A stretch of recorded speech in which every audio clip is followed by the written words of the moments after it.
Greetings, my name is Chitta.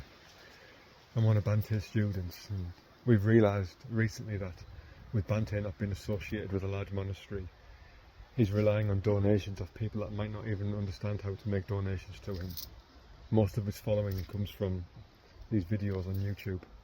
So we've left a donation link below, and if you would like to support this wonderful monk and the wonderful work he's doing supporting the Sasana, it would be really appreciated. Thank you. Sukhi Hotu.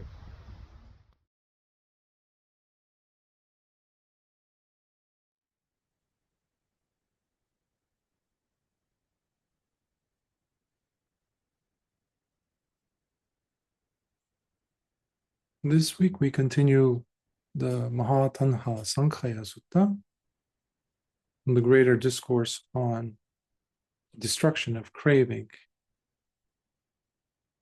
Craving that is not just a word, but it's an experiencing, which we have equated with life itself. That's the drive that moves us in an unhealthy way from one thing to the next. That's why I like to call it, not just with one word, but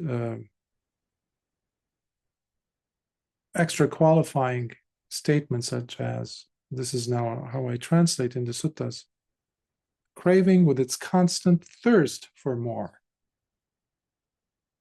The Pali term is tanha, with a diacritical mark on top of the a or a, making it a, which is in Pali language, it has a feminine character. But it means, tanha itself means thirst, but it's such a poor definition because it's all-encompassing as it relates to life and what we do, how we think, how we speak, how we operate through our actions, our likes and dislikes. So craving is very much present. In fact, it's so strong, it's so powerful that it's the very fuel that keeps the whole engine running from life to life, which is what we began exploring last week. So this will be the part 2 or week 2 of the sutta, which is the Majjhima Nikaya number 38, the 192-Mahā Taṇhāsaṅkhaya Sutta. And this is where we saw that son of a fisherman, Sāti, who had been ordained as a bhikkhu, but he was going around teaching something that is completely outside of this dispensation. It has nothing to do with what the Buddha taught. But Sāti did not just live 26 centuries ago. We each have a Sāti here and there. By the way, those of you being newly introduced to the Dhamma and especially practice, there's a difference between Sati and Sāti. Sati here is the name of that monk with the pernicious evil view. Sati is mindfulness, awareness. And something has to be said about our pronunciation of the Pali words. If you're going to learn German, if you're going to learn Japanese or Chinese or English, you can't just go around pronouncing the words, or in the case of the Chinese or Japanese, the characters, any way you want, and be intelligible in what you're saying. So we have to be able to pronounce the terms correctly. I've seen it so many times where those of us coming in from outside of the tradition and adopting and taking on the Dhamma as something that's we're going to be living by. It means something for us. It's a new chapter in our lives. In order for us to understand, we need to also understand how to pronounce these terms. It's very important. So you can't say any term. I've seen people, even teachers, mentioning things in a totally wrong way. And it's very important to really deepen our understanding of what the Buddha is saying. So that doesn't mean for us to go in and learn Pali. No, that's if you want to, by all means, but that is not part of the practice. But at least some of the essential practice, that is. But it's always wonderful and helpful, and as I said, deepens our practice when we know the terms correctly. So sati, or sati in this case, cannot become mindfulness, that is, cannot become sati or sati. This might seem menial in importance, but it's very important. We have to know why we say things, how we say things, because these were words spoken by the Buddha himself.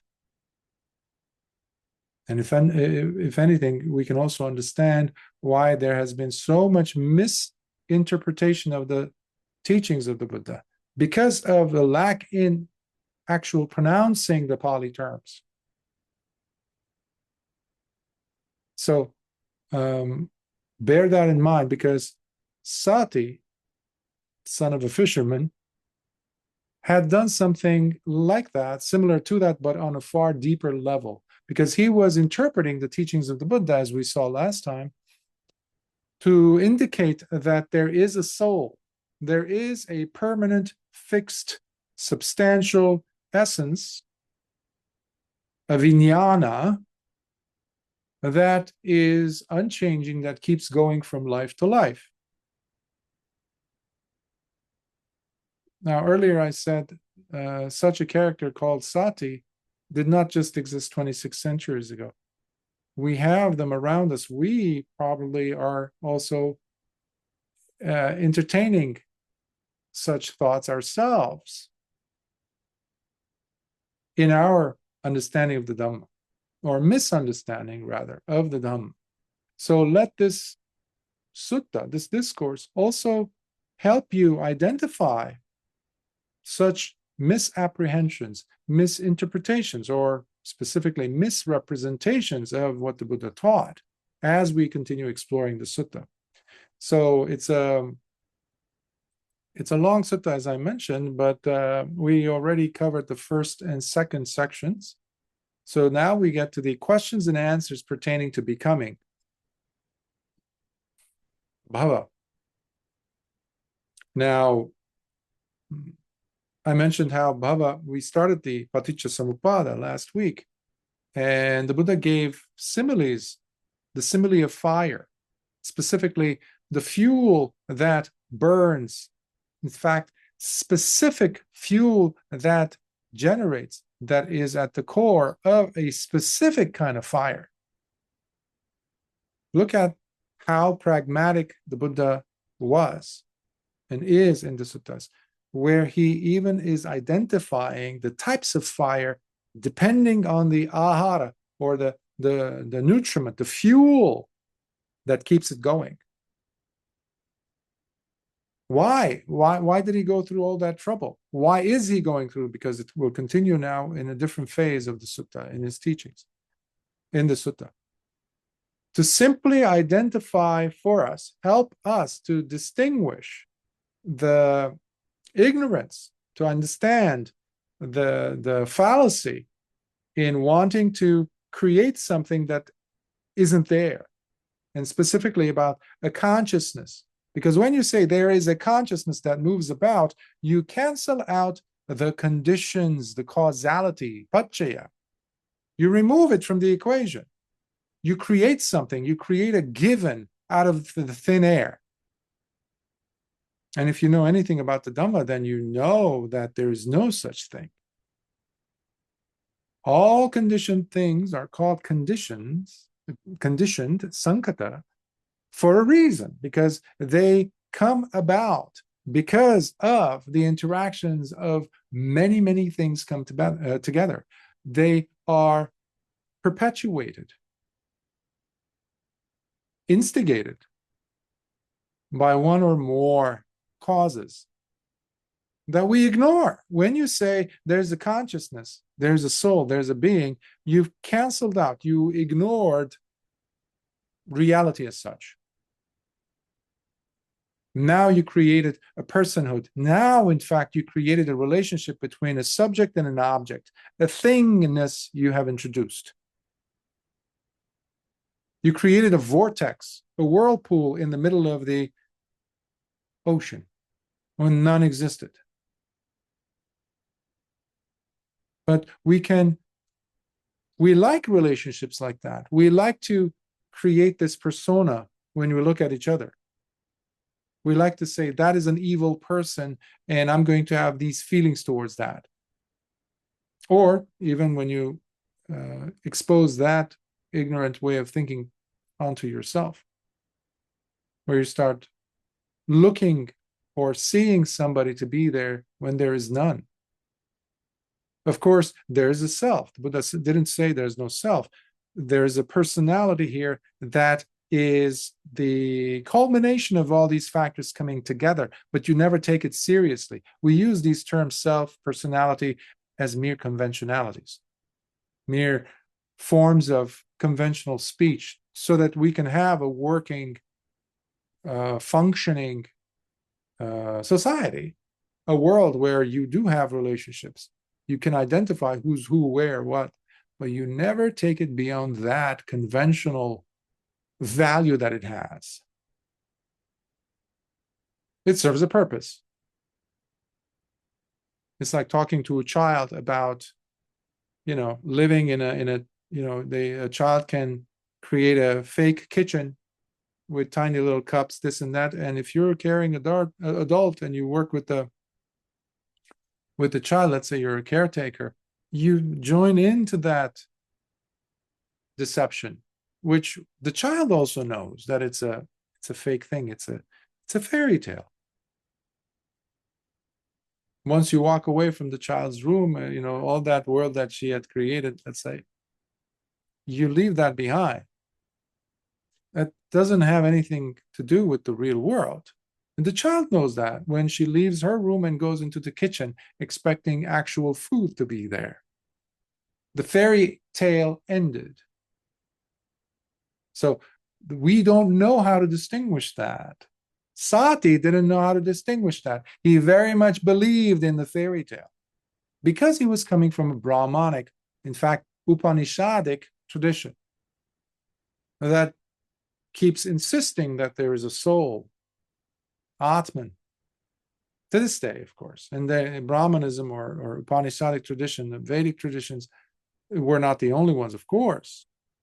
As I mentioned even a few times, even within the Buddhist circles today, the Theravada, that claims to be the oldest tradition, rightly so, of the Sasana, even in many parts, which I think makes the majority of the tradition of Theravada, you have this pernicious view very much alive. And that's what eventually turned into the Mahayana, and then the Vajrayana. Even though we use terms like sunyata or shunyata, this and that, everybody is eager to be going somewhere else. A heavenly realm, being born, reborn in the Western paradise, Eastern paradise, coming back, right? Becoming a reincarnation of this or that teacher. All that is absolute 100% nonsense. Has nothing to do with the Dhamma that the Buddha taught, but they have everything to do with the misconceptions that we have, which leads us to having the strong desire for bhava, the becoming. And let's, I'll stop here and now continue on rather, the sutta proper. So this again is the 192-Mahā Taṇhāsaṅkhaya Sutta, number MN 38, part 2 or week 2 of us covering it. Let's go. So, questions and answers pertaining to becoming. Bhikkhus, do you see how things come to be? Do you now understand the way consciousness manifests? Yes, Bhante, we do. Bhikkhus, do you then see how consciousness manifests and is thus generated by the specific type of nutriment as its fuel which sustains it?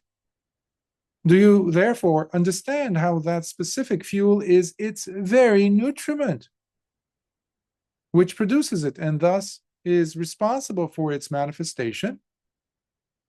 Yes, Bhante, we do.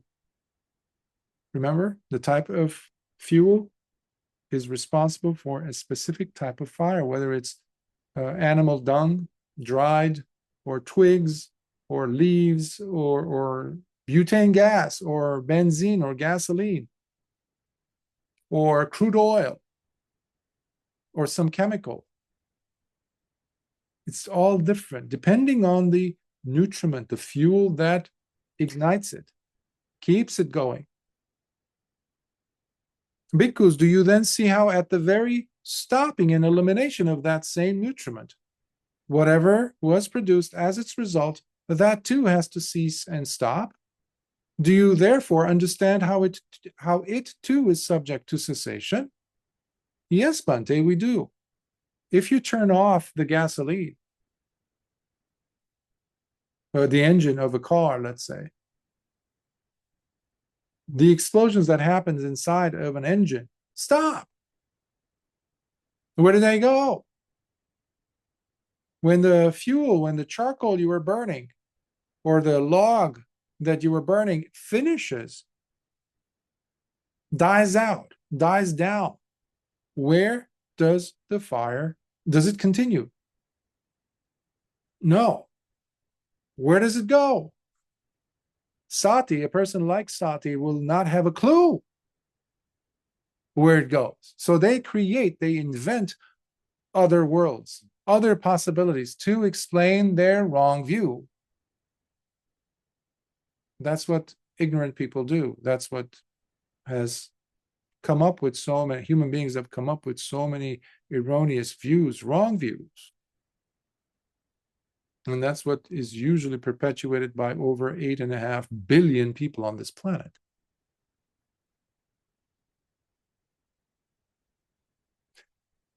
Bhikkhus, when you are uncertain whether something has indeed manifested or not, is it not true that as a result of it, doubt or confusion arises in you about it ever coming to be?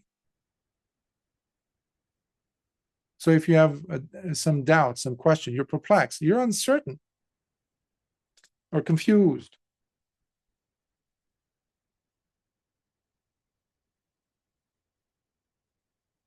As a result of not knowing where it originated from or where it went. This is a typical scene I recall is whenever someone dies. And now everybody's facing this very uncertain, perplexed part of this thing called reality. The person was here, now they're not. Where did they go? It's very uncomfortable for the logical mind to say, I don't know. We have to come up with something, especially to comfort each other, to comfort the fact that now there's a vacuum. The person who died, grandmother, grandfather, mom, dad, whoever it might be, my friend, this, that, this very important person who was there, now is not. You go to their room, they're not there. Where did they go? So we have to create an alternate world. And imagination takes place, takes, charge. Manjana.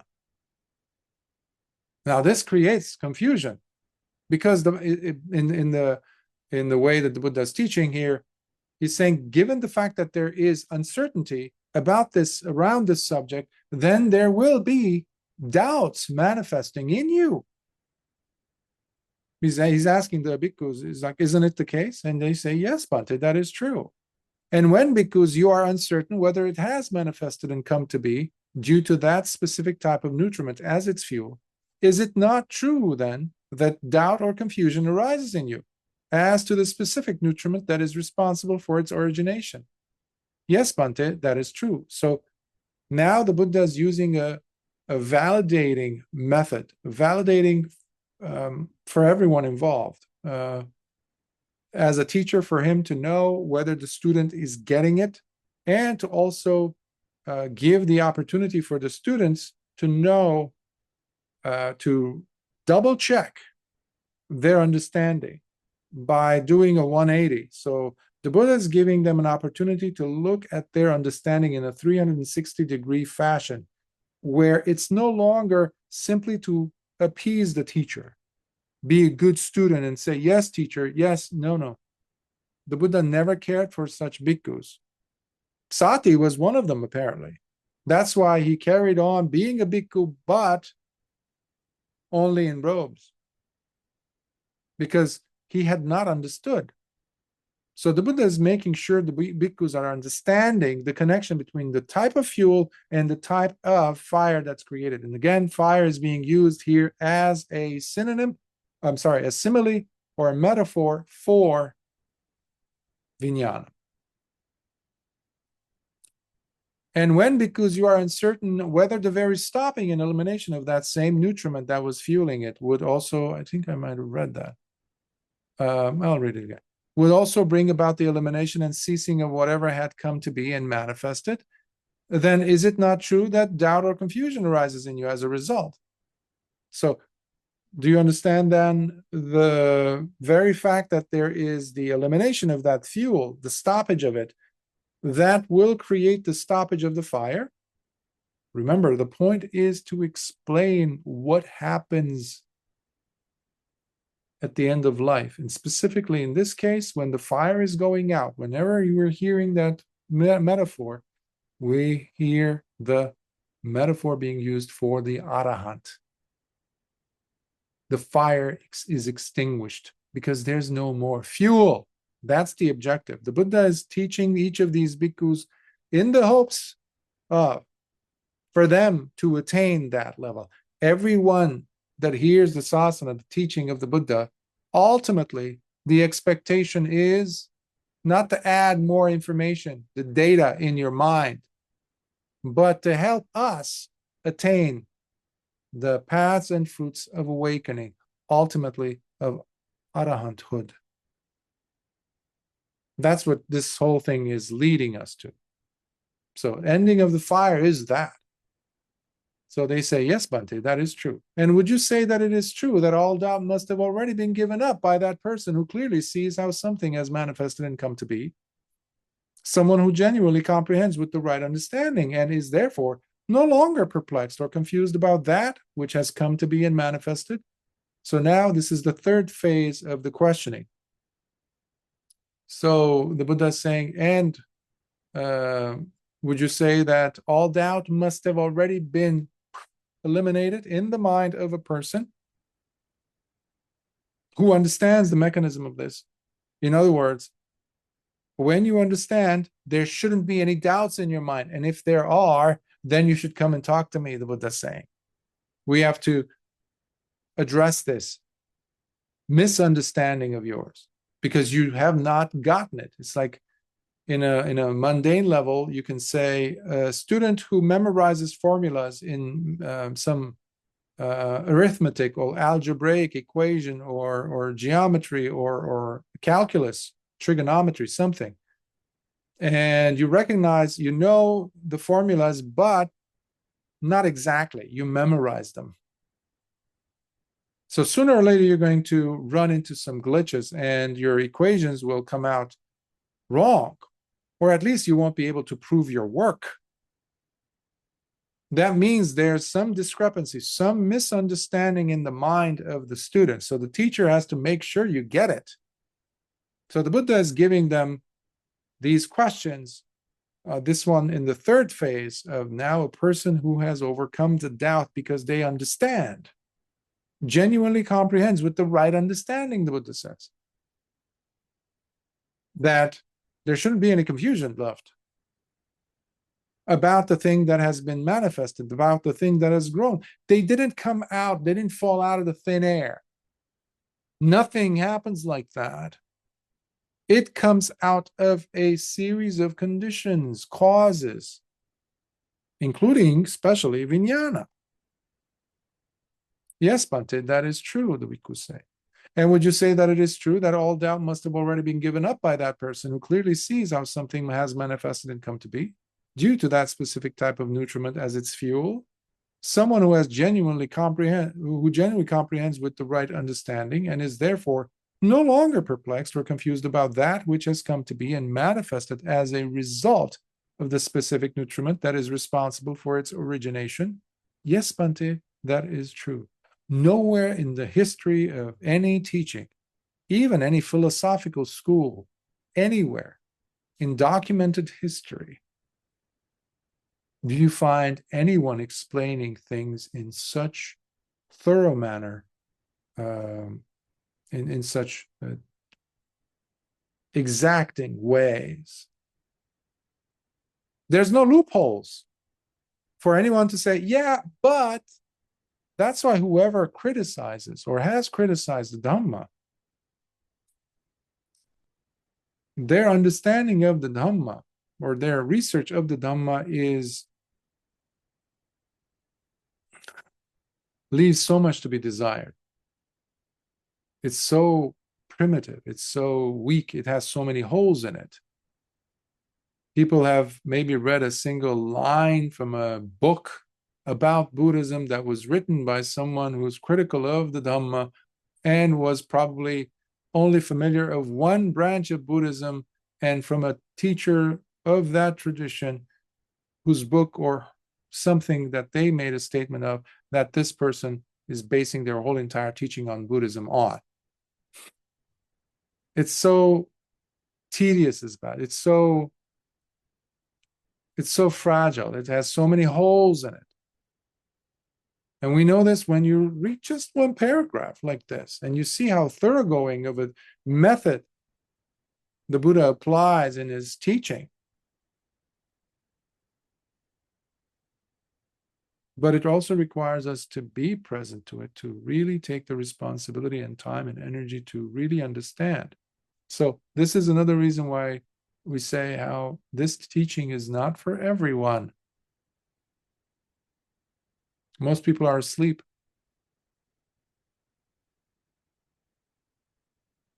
And would you say that it is true that all doubt must have already been given up by that person who clearly sees and genuinely comprehends with the right understanding how, due to the very stopping and elimination of that very same nutriment that was fueling it, there occurs the elimination and ceasing of that which has come to be and manifested, which depended on that specific nutriment in order for it to originate in the first place? Again, this might seem too much, too analytical in a sense, but it's necessary. Sometimes the teacher has to ask in different ways to make sure that the student understands and to clear up any gray areas in the scope of understanding of the student. Again, the Buddha knew he was talking to human beings, which we have certain tendencies to camouflage things or to hide our ineptitude in certain things, inability or not comprehending things properly. Maybe it's because one person is shy to explain because everybody's saying, yes, Bhante, it is true, and one person doesn't get it. And for this reason, the Buddha, even at the end of his life, with his last breaths, he was again and again interrogating the students, the bhikkhus, asking them, was there any point in time where you have heard about my teachings, the Dhamma, and you had some doubt somewhere? It's not clear. Now is the time, the Buddha says, for you to come out. Don't feel ashamed. In fact, if you feel embarrassed, go ahead and ask your friend, your other colleague, the other bhikkhu sitting next to you. Whisper it to him. Without that person giving your name to the teacher, announcing it to the whole Sangha. Tell him about your confusion and let them be your spokesperson to ask the question of me, and I will answer, he says. Who says that? How many times have you come across a person who does that? A teacher who does that? A professor who does that. The Buddha's doing it. And again, here, I wouldn't want you to think of this as being a teaching, a discourse to Sati, that monk with the wrong view, who never regretted it, by the way, his wrong views.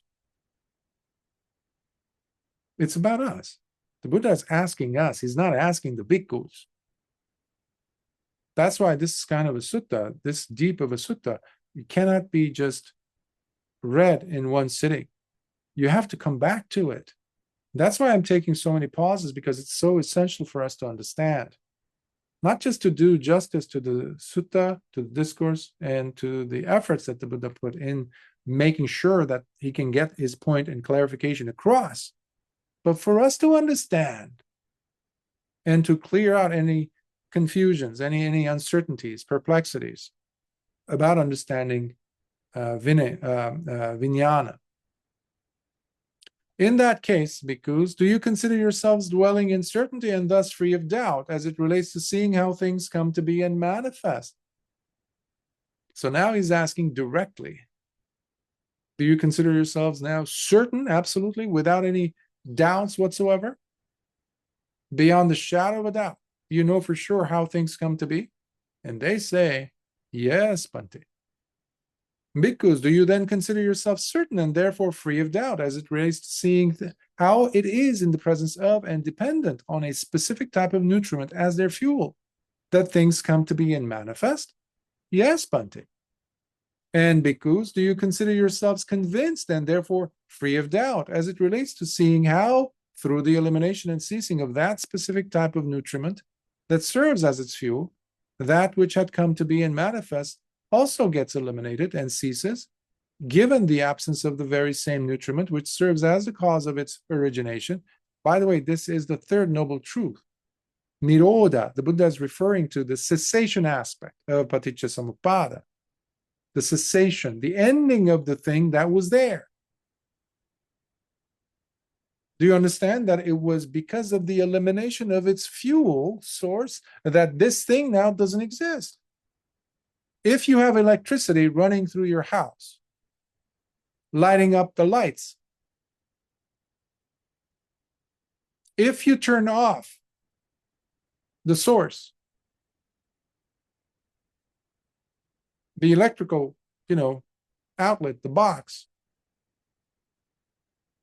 the main box, if you turn it off, then you come to your room and you turn on the switch, the light switch, will the light be still on? No, it ceased. It ended. Why? Because the main fuel of it was blocked. You have blocked it by switching it off.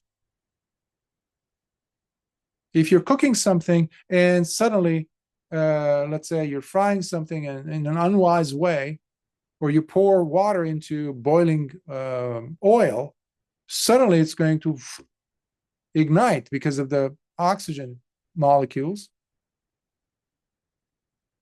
But what's going to happen? And hydrogen, of course, is there. So it's going to be fire. So what do? You turn off the source of the fire. You turn off the gas or the whatever it is that you were using. The fire source eliminated, the fire gets eliminated.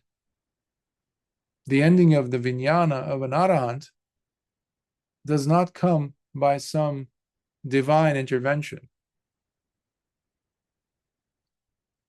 It takes effort, it takes understanding on behalf of the arahant to work on that, to understand and eventually remove the dart of, the poisonous arrow of craving. And the bhava stops. That's the fuel. Tanha, remember the Mahā Taṇhāsaṅkhaya Sutta, that's the name of the sutta. Even though we don't hear the word craving or thirst for more coming up. But that's what is behind it. We'll see more now.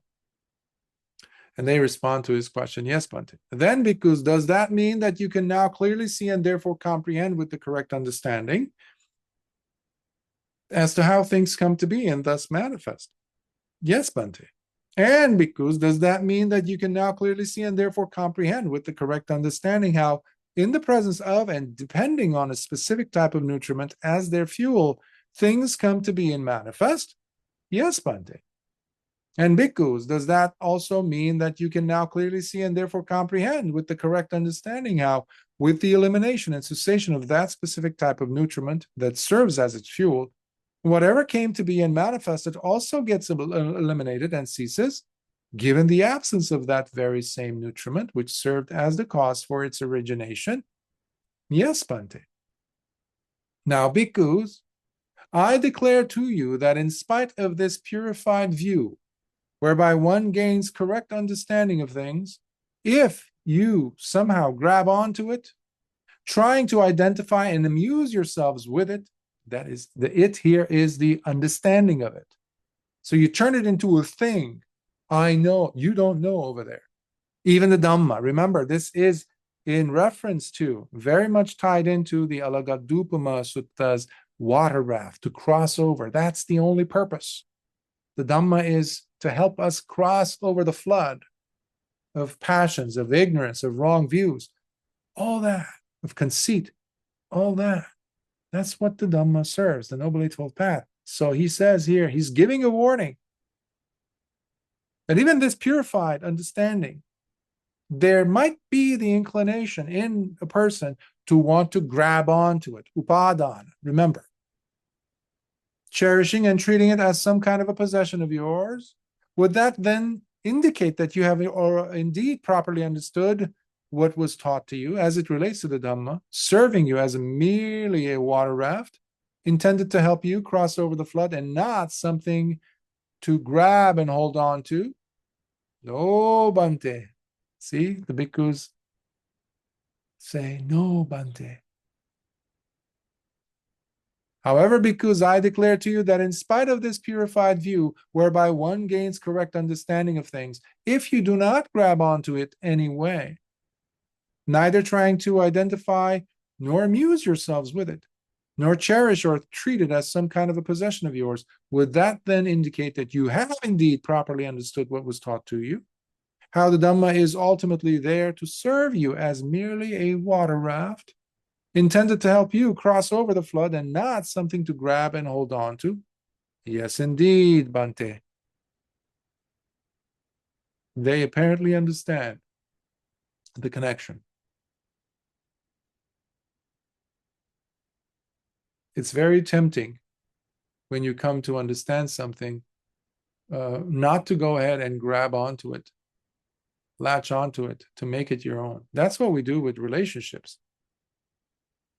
You find a favorite restaurant, you find a favorite food, you find a companion, any kind of companion.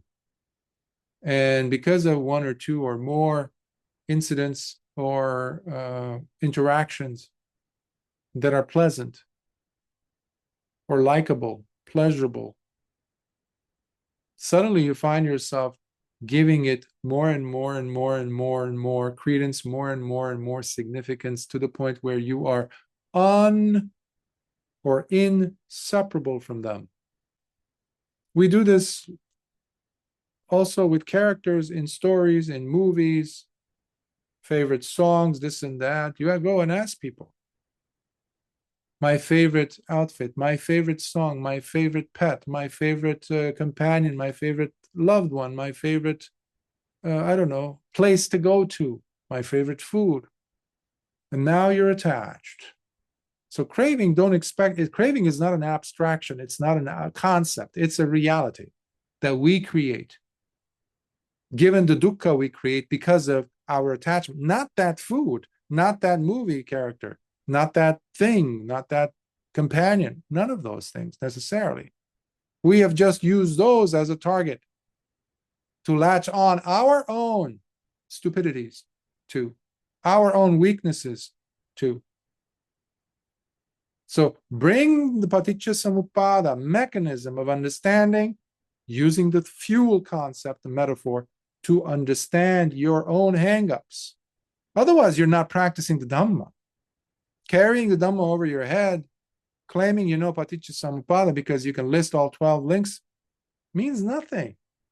Absolutely nothing. You're fooling yourself. It becomes a hindrance. It becomes that very venomous water snake, the Dhamma itself.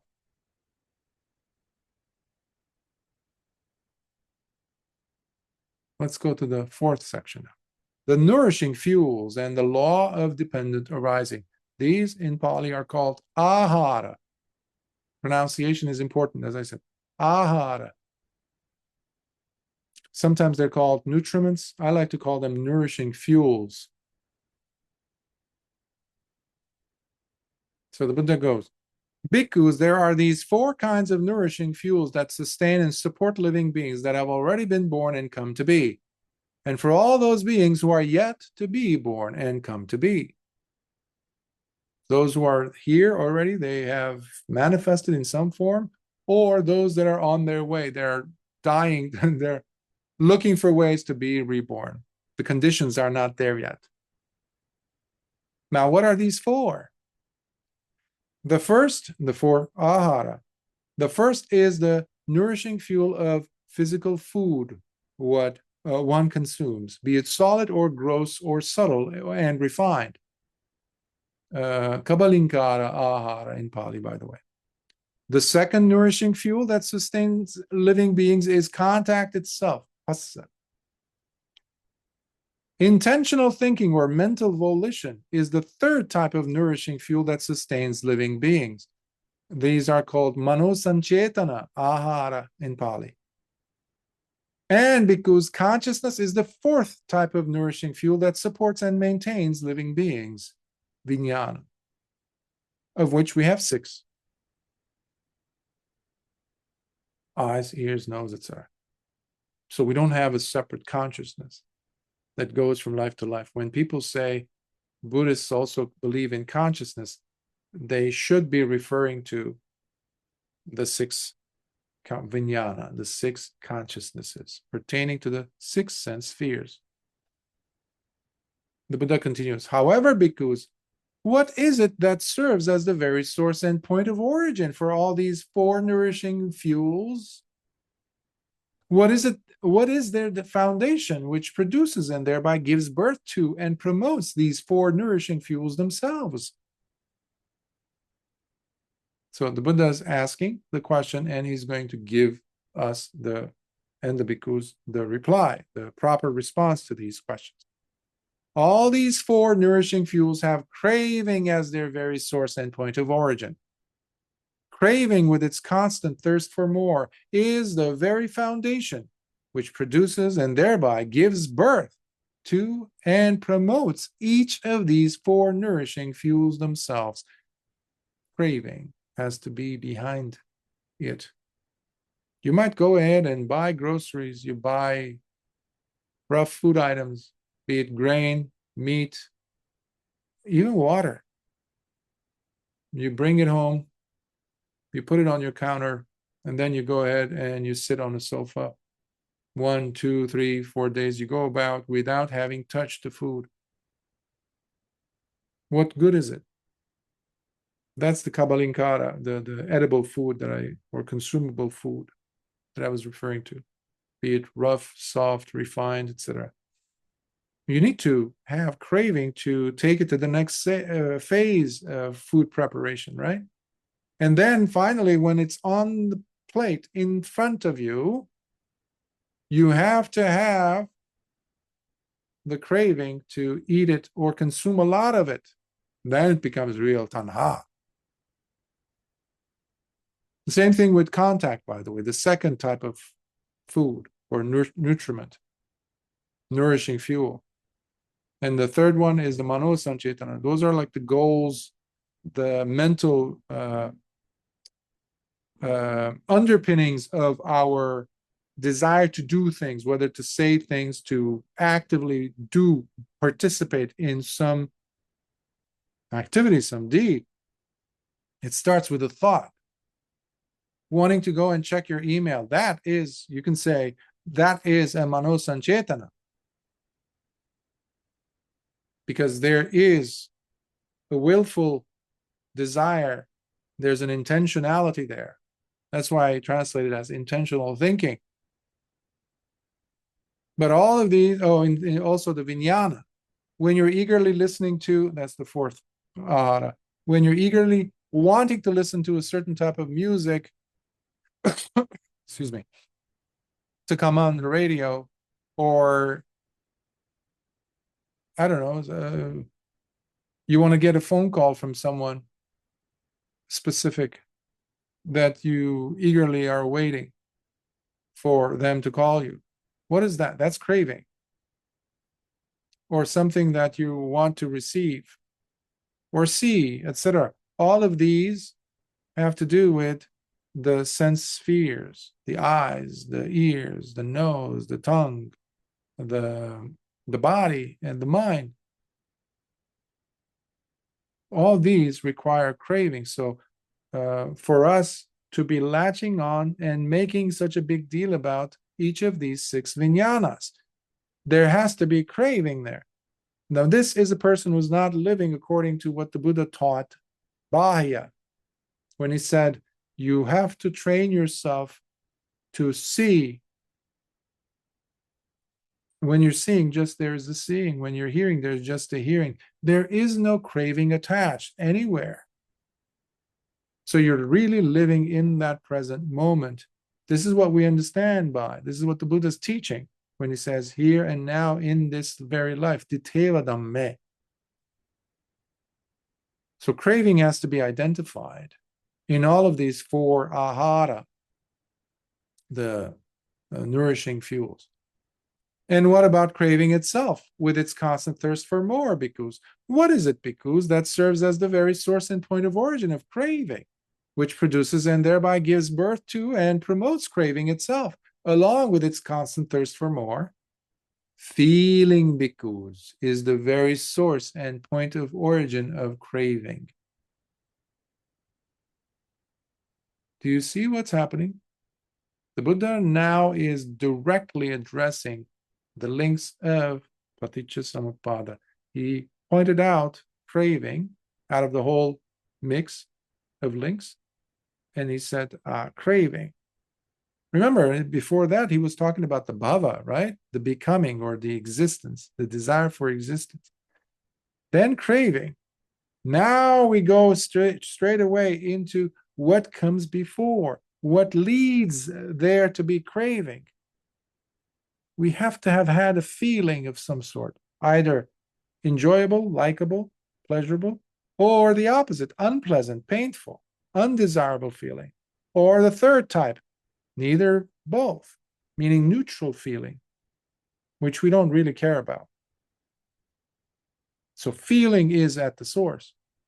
The feelings one experiences are the very foundation which produce and thereby give birth to and promote craving itself, with its constant thirst for more. So we have to understand what the links of dependent arising or dependent origination are really all about.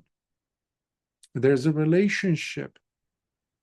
But above all, it's about your life and what happens to you in a millisecond. All of these things happen so fast, which we take it as just being, alive or part of life. But when you have a desire, craving of for something, what that essentially is saying, you already have felt. If it's a desire for something that is opposite to what the thing was, that's still craving. That was felt, I meant. Because sometimes the feeling you get is not a joyous one, not a pleasurable one. So what do? Oh, I wish they could stop making all that banging noise over there. Why do they have to be doing this? Why did they do that, etc.? All these are showing our resistance of what is taking place. There's patigga, there's resistance, which brings up dosa. It's come from dosa, in fact. It's an unliked feeling, but which generates craving. which is in fact the fuel. Remember, there is definite linkage between each. This is where we need to read this sutta and similar suttas again and again.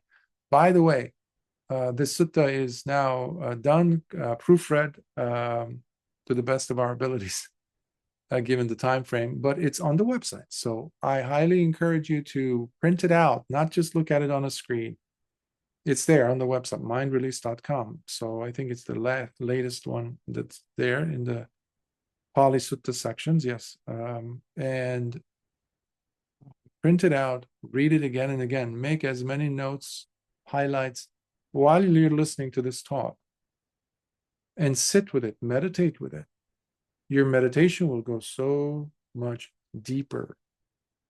Remember, the Buddha said, Venerable Sariputta said, he who understands paticca samuppada understands the Dhamma. Similarly, anyone who understands the Dhamma, they must also have understood or understanding paticca samuppada. That's how they are.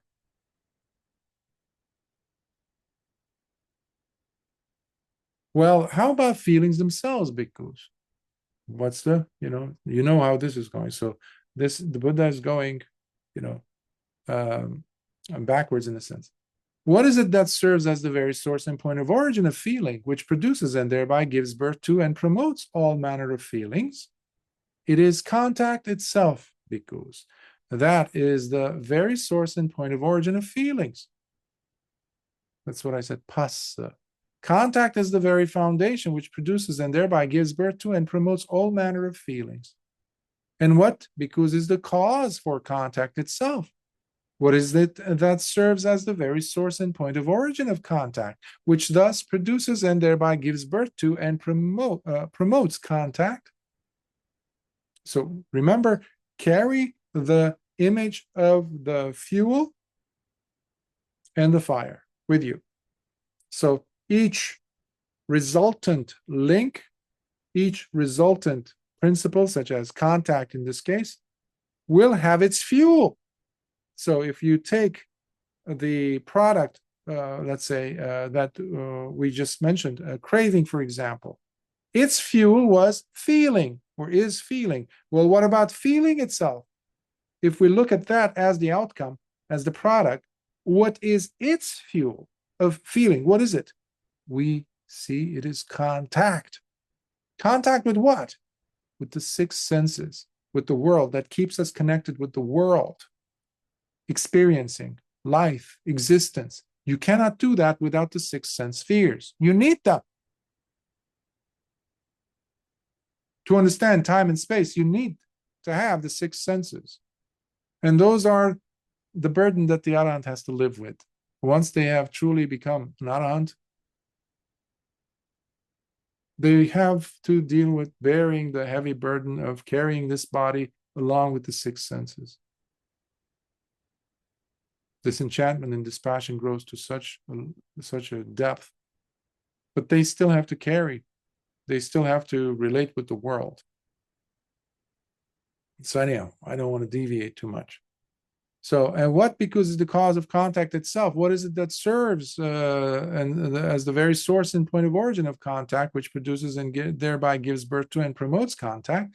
It is the six sense spheres, salayatana. Bhikkhus, there was a comma, not a period.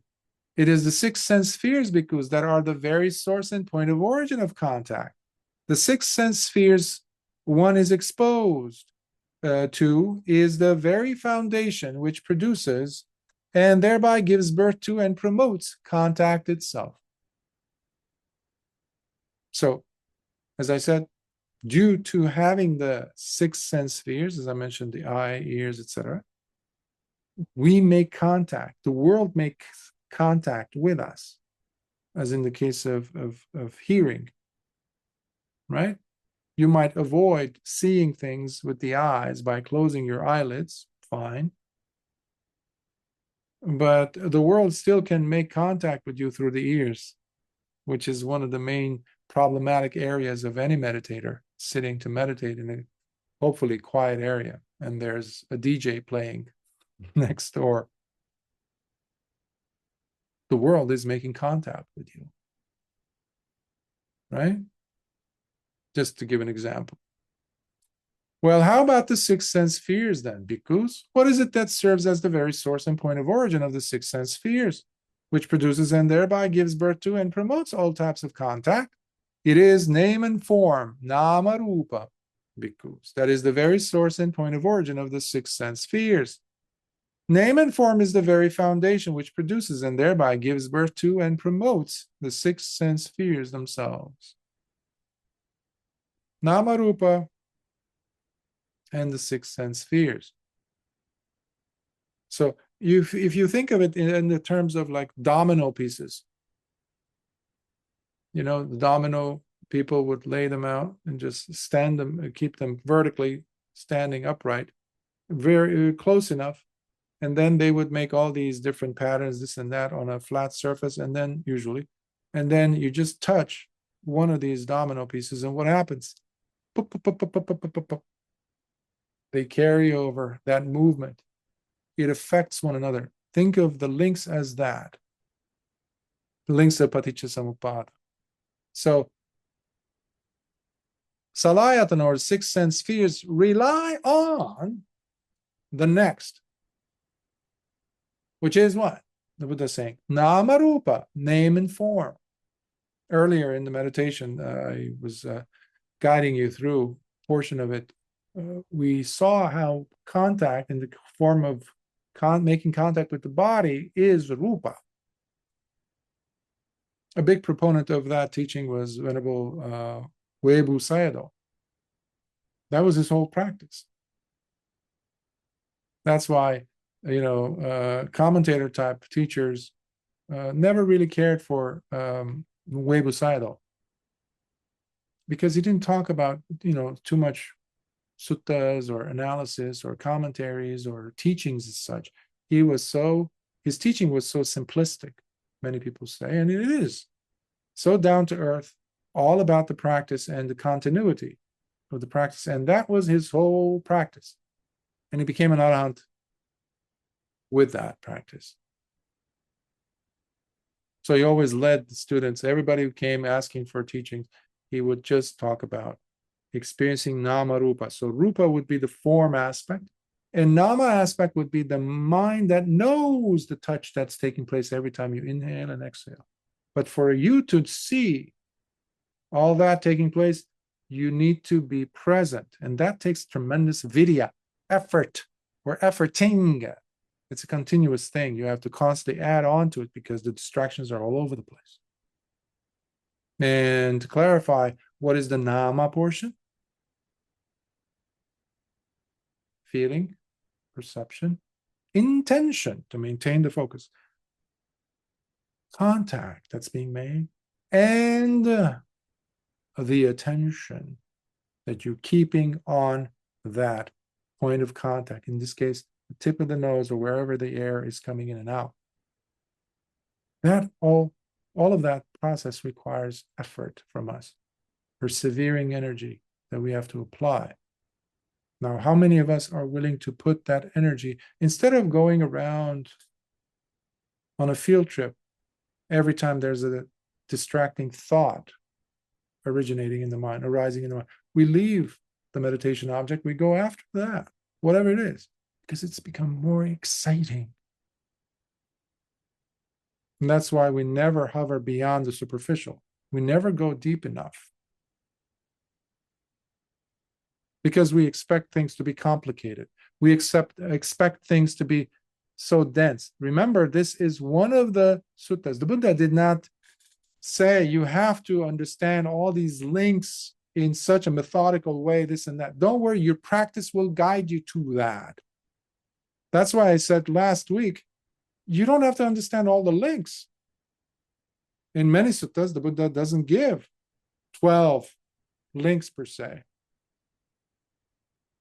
Sometimes there's only 3, sometimes there's 8 or 9, whatever. But understand the process, just like the image I gave you. The Buddha never used the domino simile, right? Because it didn't exist then in that world. But you can use it.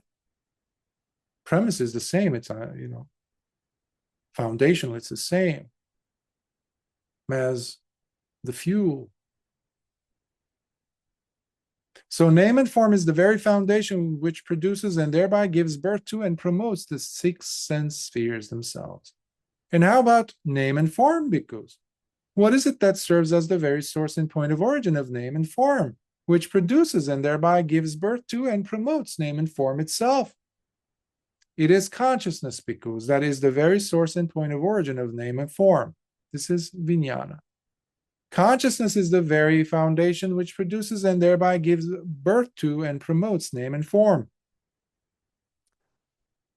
There's a lovely sutta which we covered from the Samyutta Nikaya, the bundles of reeds. I think I mentioned it last week as well. On several talks I've mentioned it because it's a wonderful sutta between a discourse that happens between Venerable Sariputta and Venerable Mahā, where Venerable Mahā brings a group of his students, which was normal for them to do. So each of these elder arahants, they would have students around them and studying with each of these notable arahants, teachers. So they would, every once in a while, they would take their students to go and meet this other arahant. And intentionally, the teacher being such a kind, compassionate teacher, as in the case many suttas where Venerable Mahā approaches Venerable Sariputta, he asks simple questions. But if you don't know anything, or if you're too, blind to look at the context and understand the story, you would say, oh, Venerable Mahā must also be a Putujjana. He doesn't understand the Dhamma. Otherwise, why would he ask such a simple question? I understand, but no. Venerable Mahā in that sutta, the one that I mentioned, the bundle of reeds, he asks these questions, as I mentioned in other suttas as well, for the sake of the present student bhikkhus, or samaneras, novice monks. For them to understand. He knew he was an arahant. And Venerable Sariputta knew, because he was an arahant. He knew that Mahā was also a fellow arahant.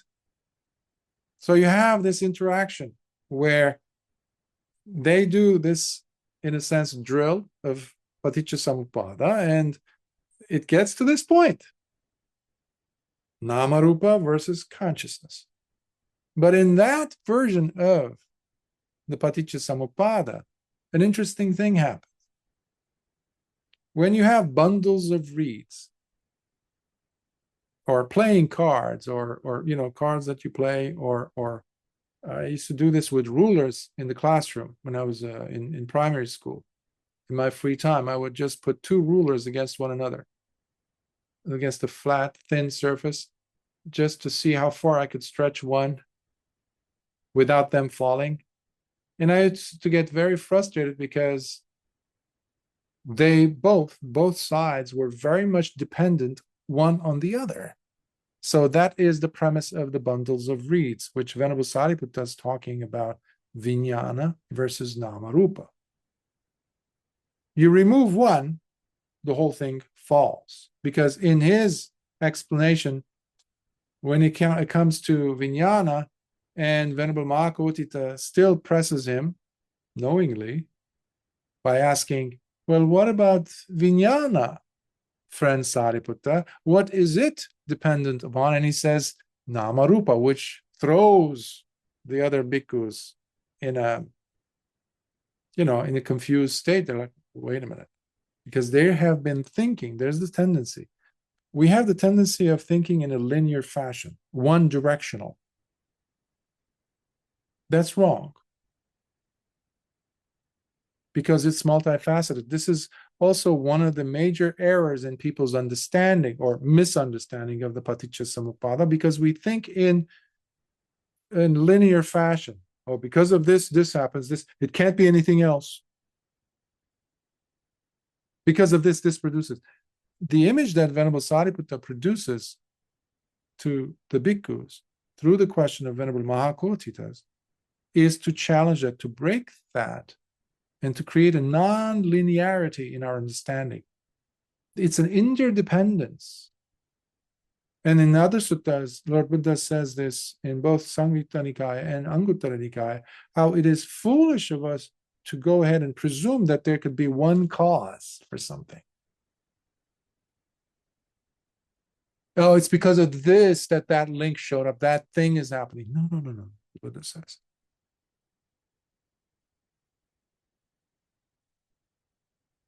Think in terms of three-dimensionality, interdependence. That's one of the reasons why some people call Paticca Samuppada the principle of interdependence. So, and how about consciousness itself? Bhikkhus, what is it that serves as the very source and point of origin of consciousness, which produces and thereby gives birth to and promotes consciousness? It is the dynamic patterns, sankhara, which normally are translated as, or I translated usually in the past as habitual drives, but dynamic patterns captures it better. Obviously, Venerable Nyananda, Katukurunde Nyananda, his extensive library of work uses the term preparations, which worked for him.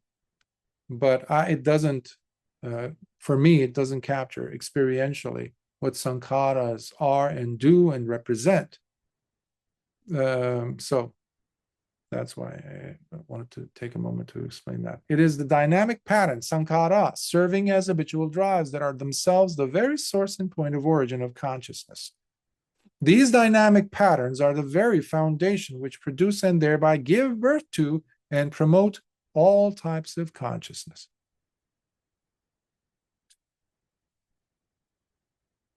Sankhara are one of the most complex and hard to grasp mentally principles, but they are not principles as such.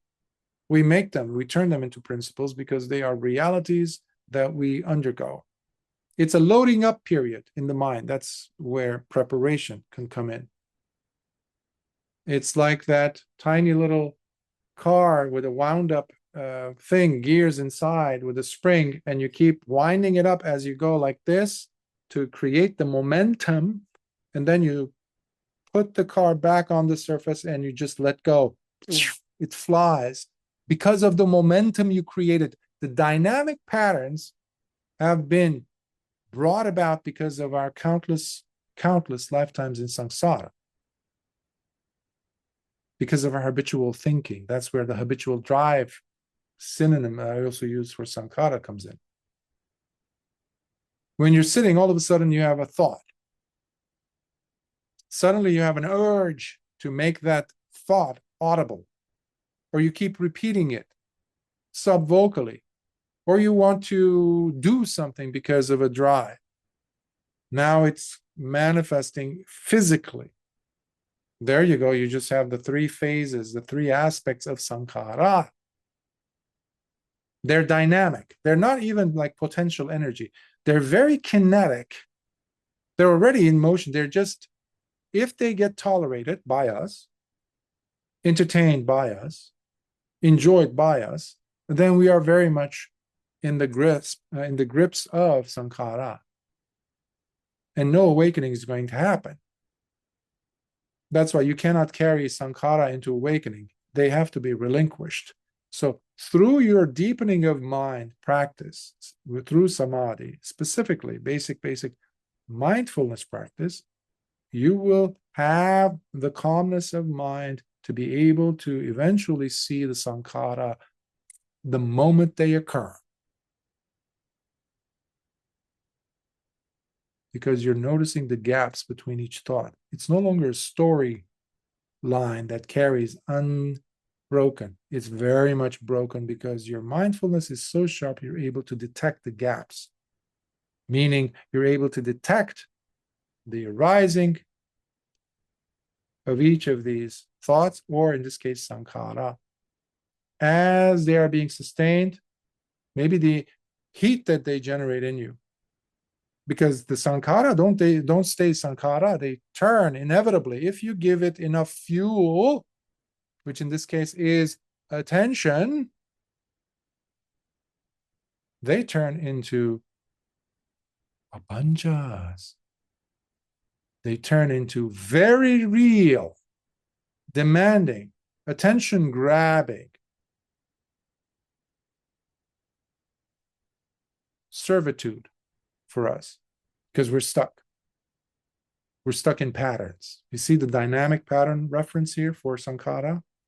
So that's another way of understanding sankhara. A moment, please.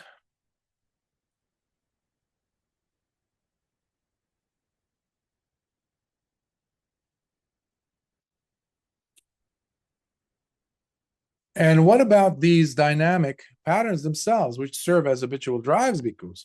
What is it that serves as the very source and point of origin of these dynamic patterns? Sankhara, which produces and thereby gives birth to and promotes all types of dynamic patterns. It is willful ignoring, avidya. It's not ignorance.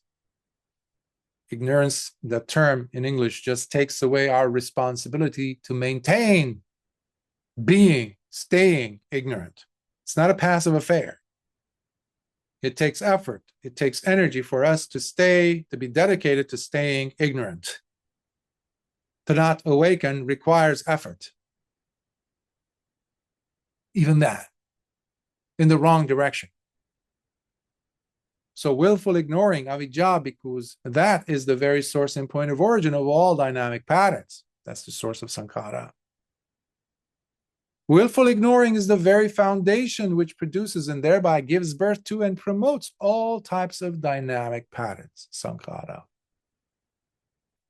Because when the sankhara shows up, because of your vested interest in, because of their familiarity, you're so adapted to them from life to life to life, where you take it as simply part of the mechanism of the mind. You can give it different names. Oh, it's my subconscious. Oh, it's my habit, etc., etc. But it doesn't change the fact that you are refusing to put the microscope, the strong projection light upon it. And that requires you to stay ignorant, which is why we call it willful ignoring. When sankharas happen,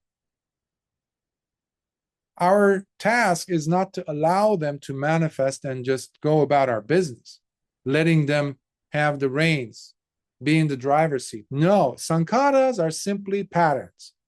The momentum, like in the wound up car, the loading up from past lives. Now, we can do one of two things. We can either allow that momentum to again be wound up by our tolerance of it, allowing it to be manifested, such as the internal monologue we have, or to allow it to manifest in the form of a deed, an action, a behavioral manifestation of that sankhara which started as a thought. Or we can put a stop to it. That's the second of two options. And only one, the latter, is Dhammic. Leads us on the path of awakening. Because we cannot attain without understanding in one form or another the sankhara and their functions. But you have a choice. That's what I'm saying. But you have to see the sankhara in the first place. That's where mindfulness comes in. That's where meditation, moment to moment to moment to moment living with full awareness, sampajanya, is crucial. Is crucial. That's why meditation is not a 1 week, once a week affair or once a day affair. What you do between sits is extremely important. It makes or breaks your practice, your understanding of the Dhamma. Because we have to identify that it is willfully ignoring the presence of the sankhara already. You're just perpetuating the whole state of affair of ignorance, of the whole chain to follow through. Chain as in paticca samuppada. Nothing changes. You just go on, and by the end of this life, guess what? that momentum will carry over.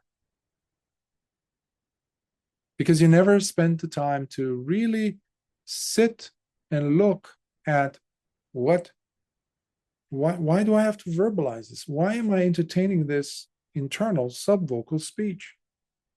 And taking it as it's part and parcel of who I am. No, it's just a habitual tendency that you have, a habitual dynamic pattern.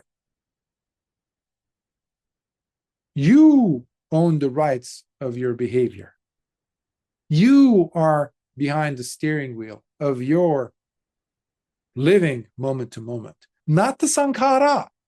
That's why anyone who just goes with the sankhara and what they dictate, because of the patterns that have been put to place in countless eons of lifetimes, beginningless eons, there's no person that's going, it's just patterns. But this is one of the variables. Again, it's not just one cause, remember, that's dictating the manifestation of the next thing to happen. We have a lot to do with it. This is freedom of choice. But if you allow sankharas to dictate, then some of these philosophers will be accurate in their conclusions in terms of the majority of the public, who are simply following the sankhara, the dynamic patterns of things, because they don't think. They don't take responsibility of their behavior. And again, in this Buddha's teaching, the sasana of Lord Buddha, the Tathagata, we have three forms of behavior: mental, verbal, and physical, bodily. So we have reached the fifth section, clarification of the forward sequence on arising. But before continuing, I want to do just like I did last week, and that is to see if there are questions before proceeding.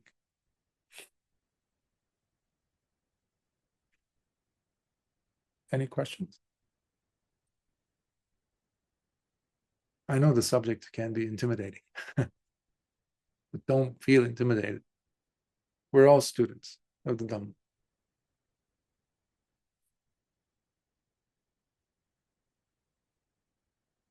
Okay, if there aren't any, let's go forward. So clarification of the forward sequence on arising. In this manner, because in the presence of willful ignoring, avidya, which serves as their condition for being, dynamic patterns, sankhara, come to be and manifest. So this is now the anuloma. This is the forward moving, the direction, forward direction of the links. So earlier we were getting a snapshot of the Buddha going from the product to the cause of it. And in the presence of dynamic patterns or habitual drives, which serve as its condition for being, consciousness comes to be and thus manifests. And when there is consciousness, then there is the very condition which brings about the arising of name and form, nama rupa. In the presence of name and form, there is then the very cause and condition for the manifestation of the six sense spheres. Once the six sense spheres come to be, they then come to serve as the condition for contact to manifest. And with contact being present, then there is the cause for feelings to occur and come to be. Then the presence of feelings serves as the condition for craving to arise and manifest. And when craving, along with its constant thirst for more, comes to be, then you have the very condition for wanting to grab and hold on. That's upadana. And once grabbing takes place, then the desire for re-becoming manifests and comes to be. That is bhava. You cannot have jati, birth, without bhava. The desire for, the longing, the yearning for re-becoming. Whether it's into another world, into another life, or into another or repeat type of an experience you want to have while here. I want to go ahead and re-experience that. It could be on a grosser level, such as going somewhere, revisit someplace that you liked, having a different, again, repeating an experience, or it could be something more subtle, such as a tendency to think, such as a tendency to react, such as a tendency that gives us comfort.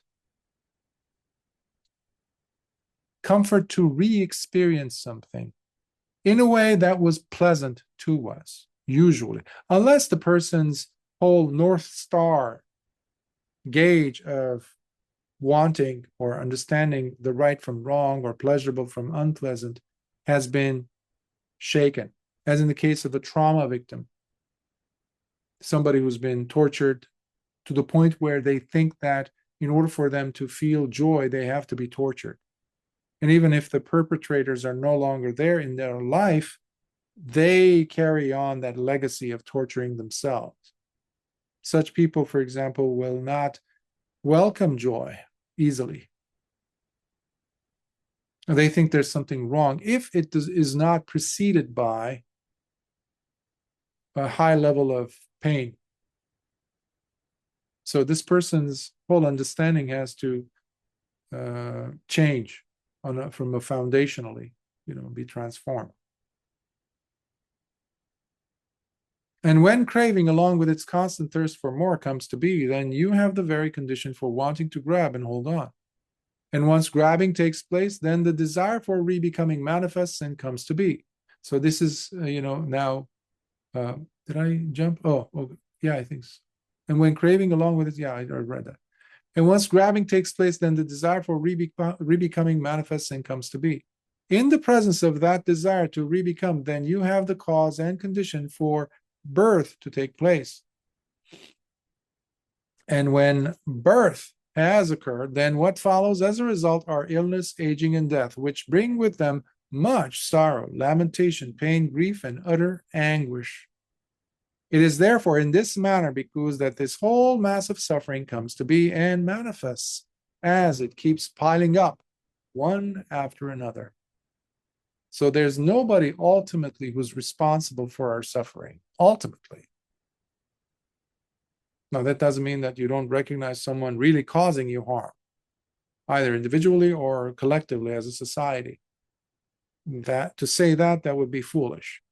Of course there are, but you take necessary steps to protect yourself from those things as best as possible. But ultimately, our own suffering is caused by us, ultimately, by this whole mechanism, the formula that the Buddha just laid out for us in the forward motion, right? So now the sixth section of the sutta is question and answer on arising, but in its reverse sequence. We call it reverse. When it's reverse, we call it patiloma.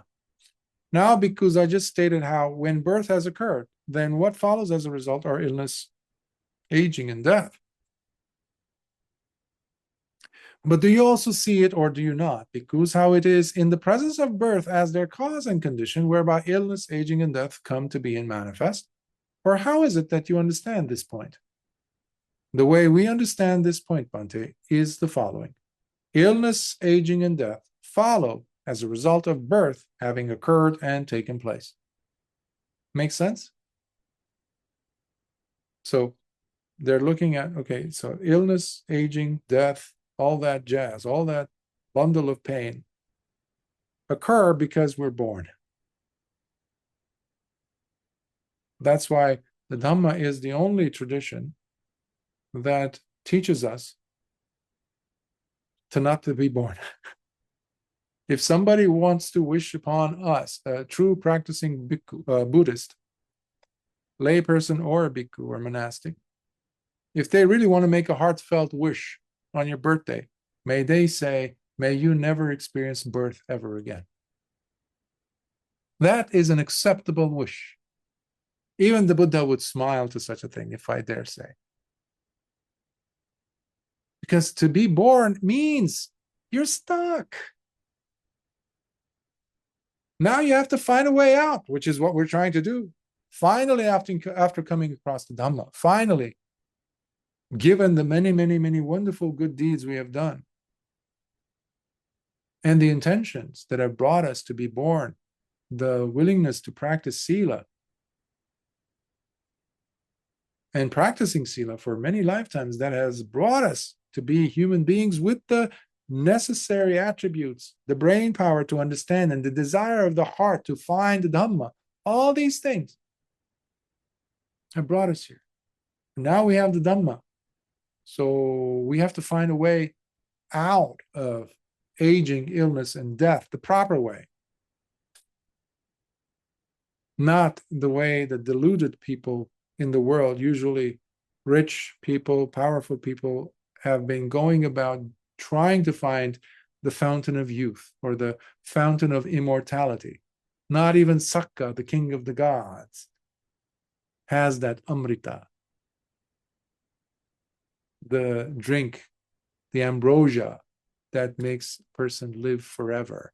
Even the greatest of Brahma gods, after their trillions of years living, they will croak and die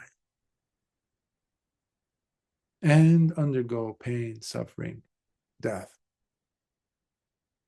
So no amount of plastic surgery, no amount of secret medicine or some type of, I don't know, some eternal life-giving, some new Ozempic or whatever the poison of the day is that the rich people are, promulgating or rooting for. There's no way they're going to get rid of illness, aging, and death unless understanding, true understanding that, oh, it's because I have been born. So how can I eliminate birth? You understand how retarded, how stupid, how idiotic it is?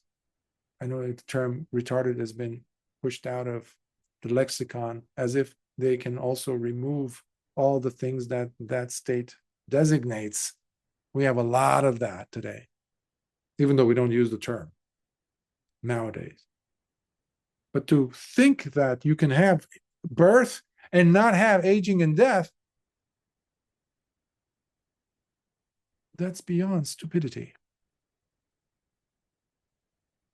Sadly, very, very so-called educated individuals still promote such idiocy.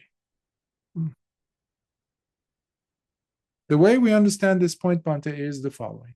Illness, aging, and death follow as a result of birth having occurred and taken place. Bhikkhus. So the Buddha now is coming back into posing the question, pulling out from his earlier, just now, statements, and wanting to check and double check and triple check the bhikkhus to see if they're getting it and what is their answer. It's not a yes and no. He wants to know what causes what, and by the removal of what, this thing disappears. In the presence of that desire to re-become, then you have the cause and condition for birth to take place. But do you also see it or do you not? Because how it is in the presence of the desire to re-become as its very cause and condition, whereby birth comes to be and manifests? Or how is it that you understand this point? The way we understand this point, Bhante, is the following. Birth itself takes place due to the presence of its cause.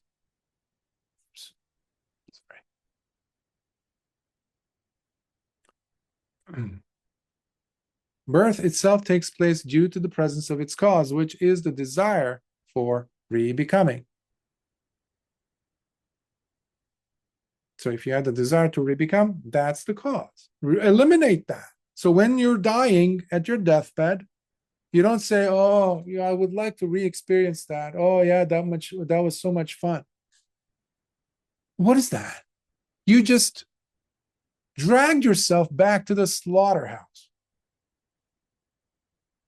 You renewed your membership in samsara. You haven't learned a thing.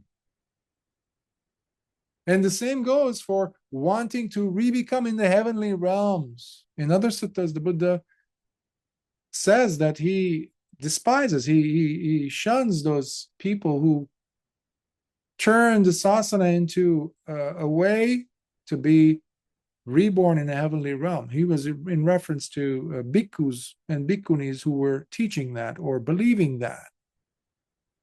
But that's what the Dhamma, to a great extent, has become in the world today.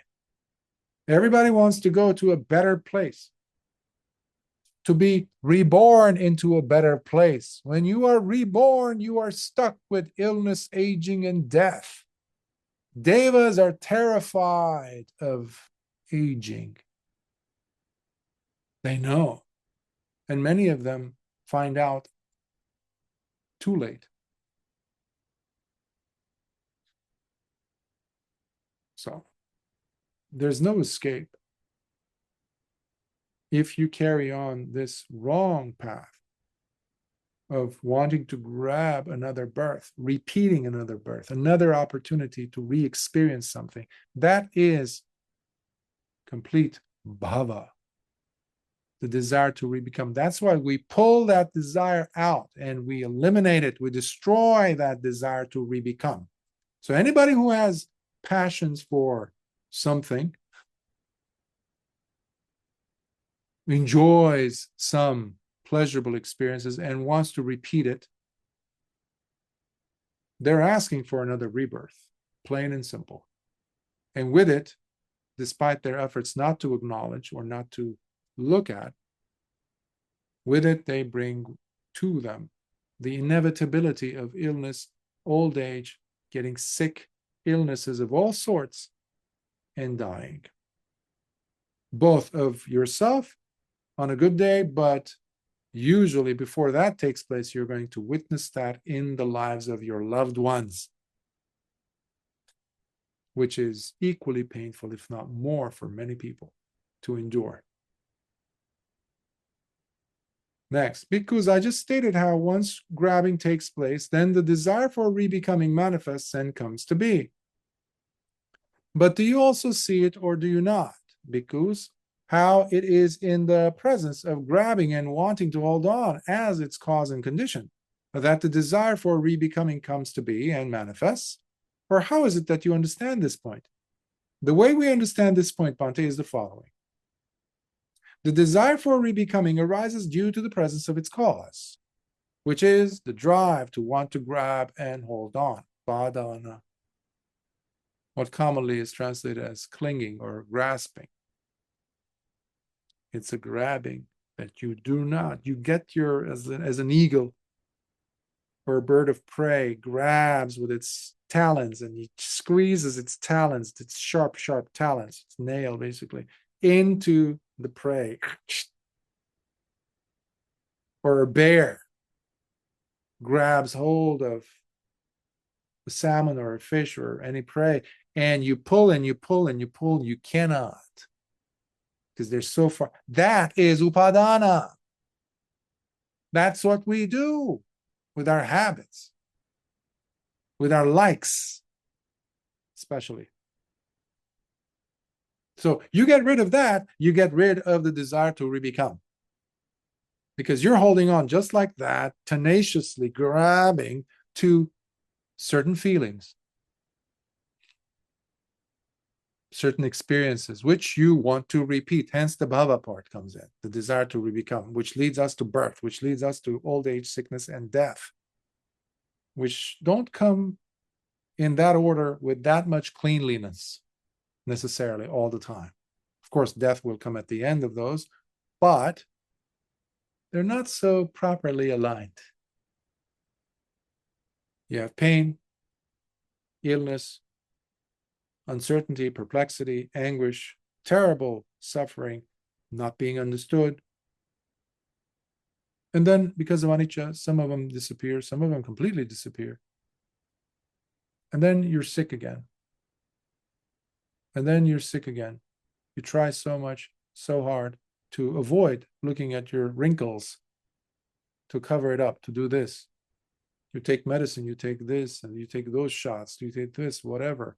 You go to retreats, you try to say, oh no, this is going to go away. I have more time. Okay. Doesn't change the fact. And after having undergone so much perplexing, painful episodes, of both those around you that you care about as well as yourself. Finally, the engine breaks down fully and you die. But you die with a whole bag of wants and desires to re-become, which drag you back into another birth. Dukkha. Hence, you understand why in this tradition we are constantly guided. The Arahant is an Arahant because he's cut those connections. Especially the bhava doesn't exist. There's no craving in his heart. That's why there is no becoming. They don't go to another realm, in another world, in another paradise where Arahants hang out. There's no such thing. Because that would necessitate a desire to re-become, a craving. They don't have a craving. So there is no substrate to land another being into. Excuse me. So Lord Buddha, how is it that you understand this point? The way we understand this point, Bhante, is the following. The desire for re-becoming arises due to the presence of its cause, which is the desire to want to grab and hold on.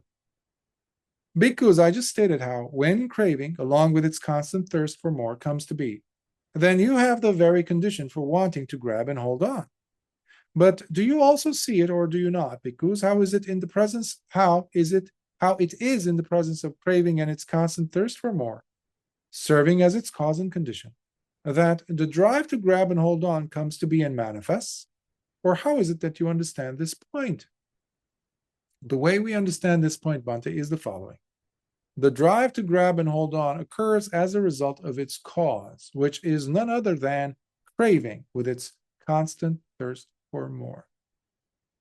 So when you have the ricocheting presence, ongoing thirst for more, in other words, tanha, craving, still there, very much kicking and alive in you, then you will have that tenacious grabbing as a result of that. So don't expect craving to simply be there by itself. Things will lead to something else. If you have this fuel, it will turn into that. That's another way of understanding Paticcasamuppada. So if you have craving, don't expect it to just stay craving and that's it. Then the end of story. No. It's like wanting to have fire, but not to have smoke or some type of a thermal reaction happening outside where the gas around the fire, the temperature changes do not occur somehow. You just have the flame. It doesn't work. If it's real fire, it's fire. It's going to have everything else, including water particles, including gaseous release like CO2 and others. Why? Because there's fuel. It doesn't stay. If you light the fuel, it's going to, if you add a spark, it's going to turn, it's going to blow up. Craving will turn into, blow up into tenacious grabbing, period. Bhikkhus, I just stated how the presence of feeling serves as the condition for a craving to arise and manifest. But do you also see it or do you not, Bhikkhus, how it is in the presence of feelings as its cause and condition? That craving, along with its constant thirst for more, manifests and comes to be. Or how is it that you understand this point? The way we understand this point, Bhante, is the following. Craving with its constant thirst for more arises as a result of its cause, which is none other than the presence of feelings, Bhante. We distinguish the pleasurable from the painful. And we don't care about the neutral. It doesn't say anything. We don't write home about, like, neutral. That's why we're stuck between the likes and the dislikes. We want to avoid, run away from the dislikes. We want to go and pitch our tent. In fact, build a concrete house for ourselves in those experiences, feelings that are liked. But that's the surest way of not understanding Dhamma, not growing. There has to be a difference between the person who's practicing the Dhamma. There is, a difference between the Putujjana and the person who's practicing the Dhamma. That's why we don't take the Dhamma as a thing that we worship. We practice it. And when you practice it, there's nothing to worship anymore, really. It's a living practice.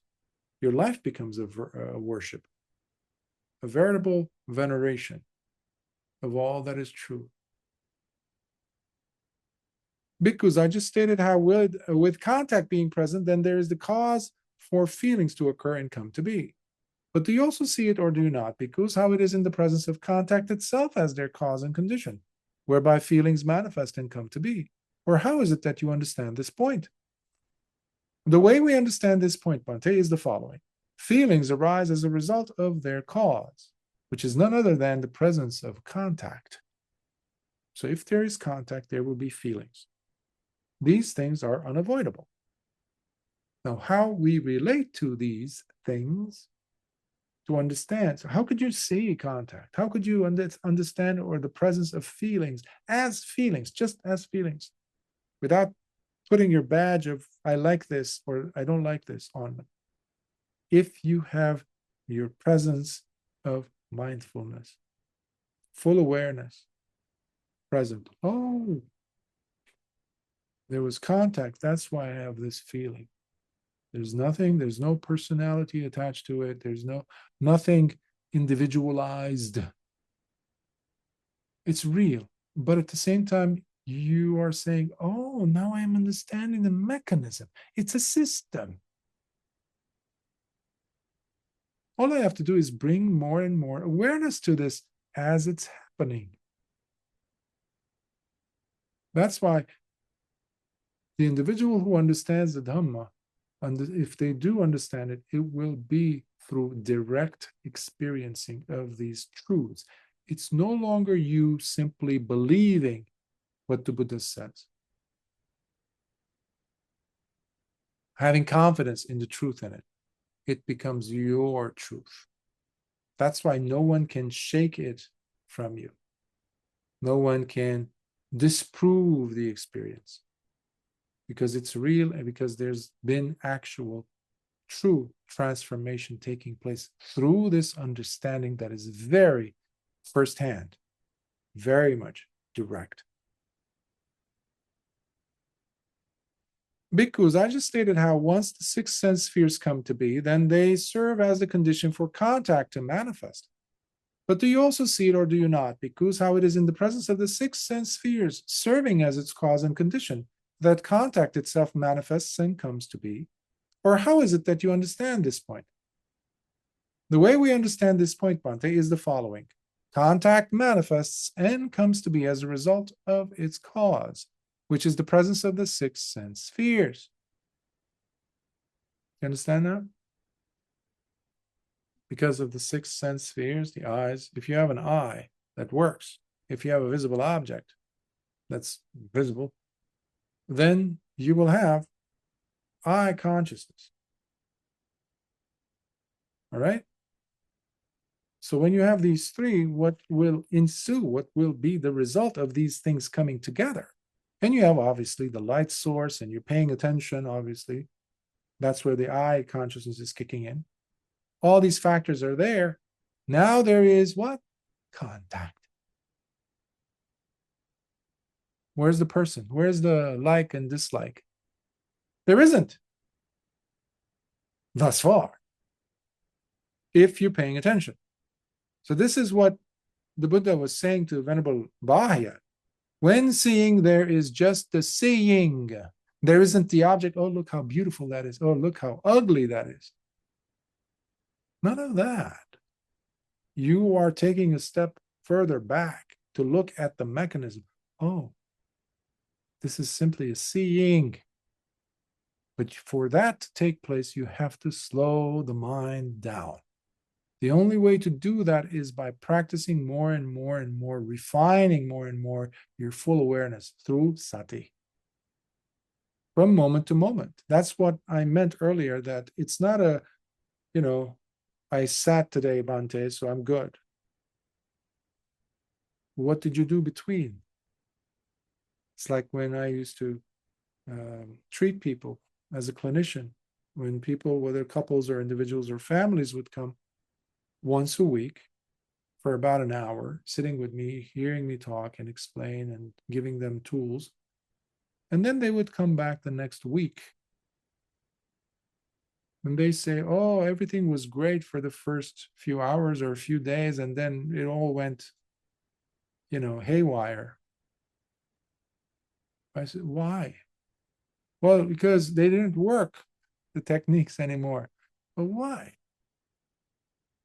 You were relying on the techniques on their own without applying them. The first few days you had a momentum and you were applying those techniques. So don't expect that 1 hour or so of therapy to help you for the rest of the week. So one of the questions I would confront them with that fact. I would say, okay, you're expecting changes to happen in your life, completely transforming yourself by this 1 hour, when the rest of the 6 days and 23 hours, you're going back to your normal way of doing things, toxic way of behaving.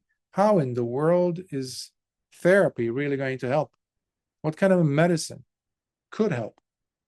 Even the Dhamma cannot help when that is your level of commitment. So you have to confront yourself with these facts. So I don't care about the student telling me, oh, Bhante, I sat for 1 hour today. Okay. Are you sitting every day? Okay.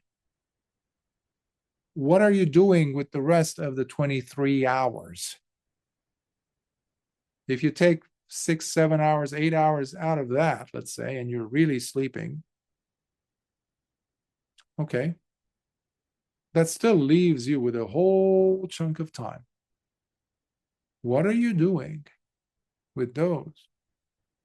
Oh, you're going back to your proclivities, your idiosyncrasies, your habitual patterns, misbehavior, not living with Dhamma. How in the world are you going to attain anything?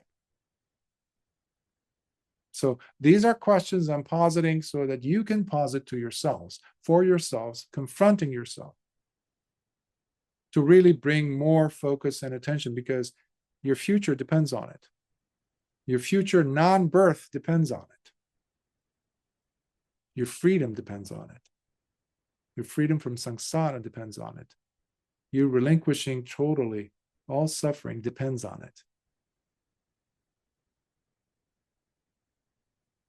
Bhikkhus, I just stated how in the presence of name and form, there is then the very cause and condition for the manifestation of the 6 sense spheres. But do you also see it, or do you not, Bhikkhus, how it is in this presence of name and form serving as their cause and condition, that the 6 sense spheres come to be and manifest? Or how is it that you understand this point? The way we understand this point, Bhante, is the following. The 6 sense spheres manifest and come to be as a result of their cause, which is the presence of name and form. Because I just stated how when there is consciousness, then there is the very condition that brings about name and form.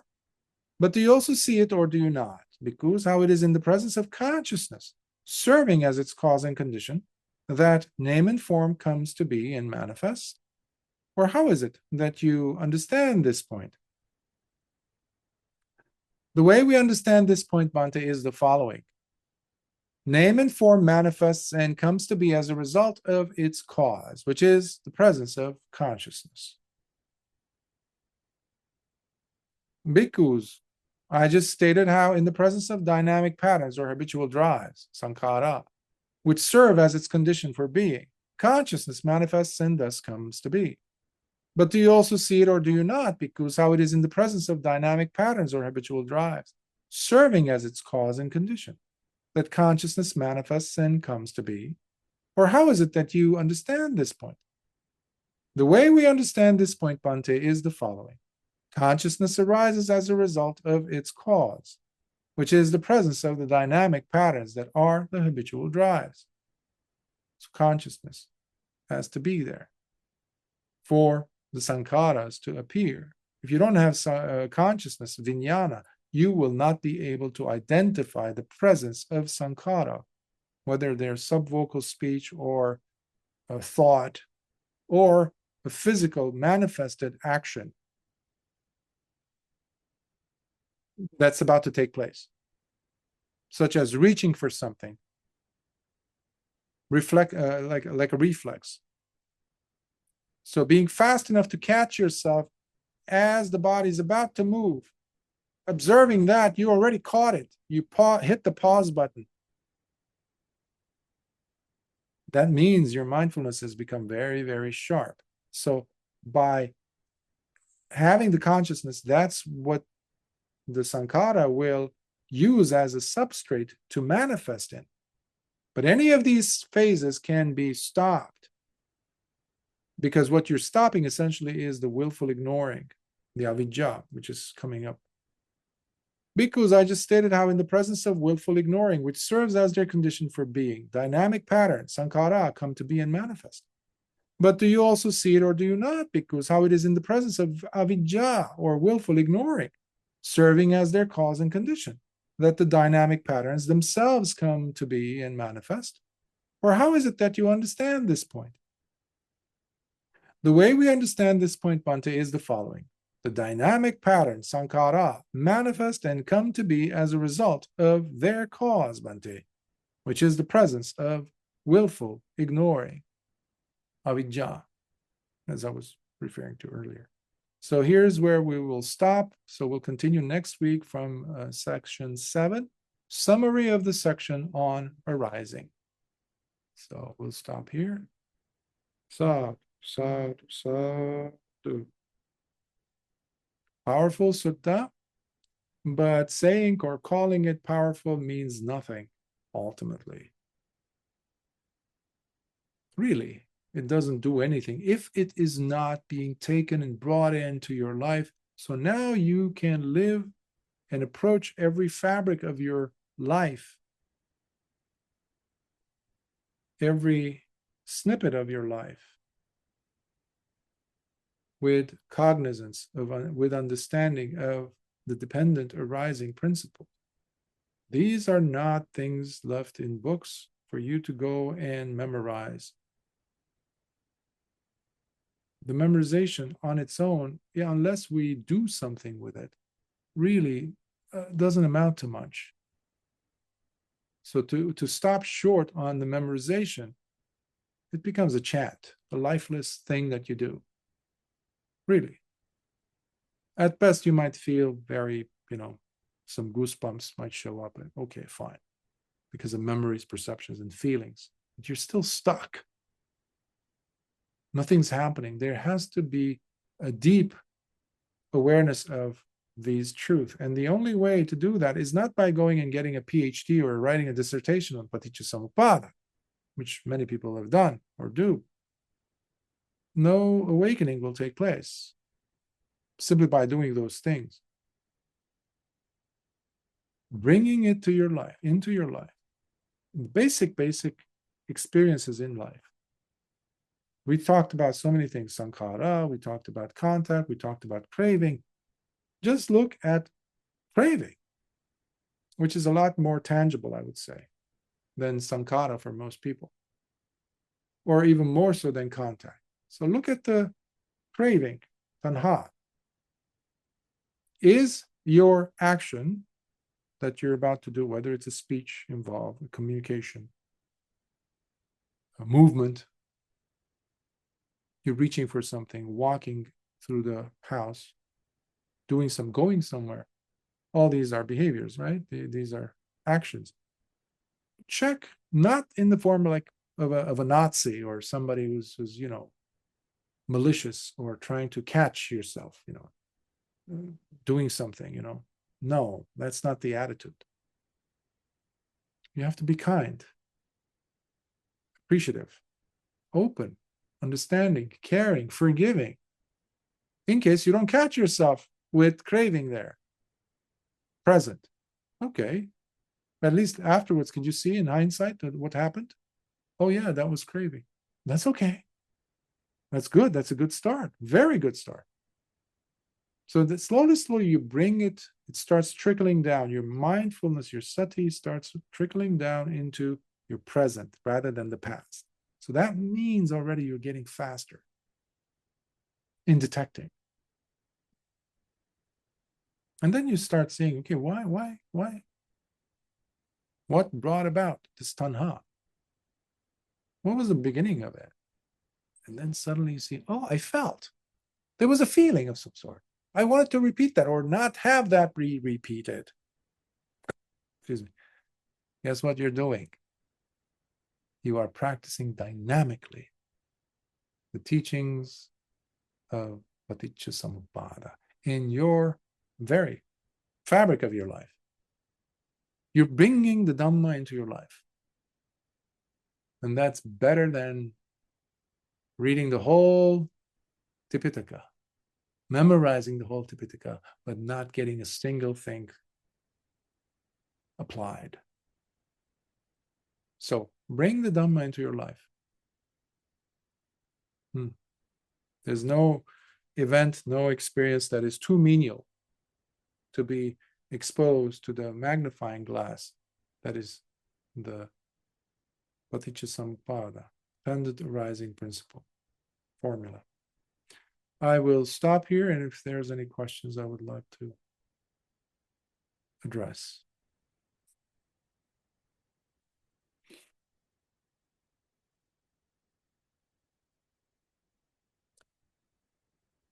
If there aren't any, then let's transfer some merits.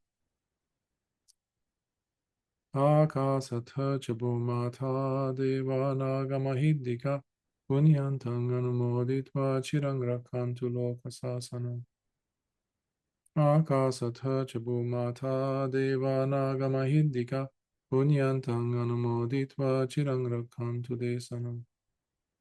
Akasatha Chabumata Devanagamahiddhika Punyantang Anumoditva Chirang Rakhantu Mamparanti.